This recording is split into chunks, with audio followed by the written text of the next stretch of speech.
గోంగూర leaves soup. గోంగూర ఆకుల soup iron మరియు protein rich.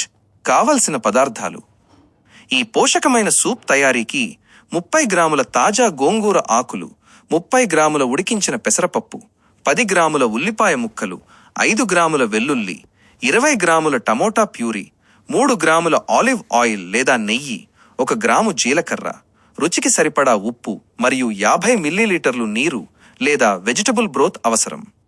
తయారీ విధానం: ముందుగా పెసరపప్పును మెత్తగా ఉడికించి పక్కన పెట్టుకోవాలి. ఒక పాన్లో నెయ్యి లేదా నూనె వేడి చేసి జీలకర్ర వేసి ఆపై ఉల్లిపాయలు, వెల్లుల్లిని వేయించాలి. అందులో టమోటా ప్యూరీ వేసి 3 నిమిషాలు ఉడికించిన తర్వాత తరిగిన గోంగూర ఆకులను వేసి అవి మెత్తబడే వరకు వేయించాలి. ఇప్పుడు ఉడికించిన పెసరపప్పు మరియు నీరు కలిపి 10 నిమిషాల పాటు తక్కువ మంటపై మరిగించి తగినంత ఉప్పు వేసి వేడిగా సర్వ్ చేయాలి. రక్తహీనత, అనీమియా ఉన్నవారికి ప్రయోజనాలు. రక్తహీనతతో బాధపడేవారికి ఈ సూప్ ఒక అద్భుతమైన ఆహారం. ఇందులో ఉండే గోంగూర మరియు పెసరపప్పు శరీరానికి కావలసిన ఐరన్, ఇనుము మరియు ఫోలిక్ యాసిడ్ను పుష్కలంగా అందిస్తాయి.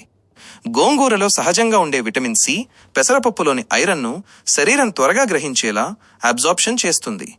ఇది శరీరంలో ఎర్ర రక్త కణాల ఉత్పత్తిని పెంచి హీమోగ్లోబిన్ స్థాయిలను మెరుగుపరచడమే కాకుండా రక్తహీనత వల్ల కలిగే అలసట మరియు నీరసాన్ని తగ్గించి తక్షణ శక్తిని ఇస్తుంది. మీకు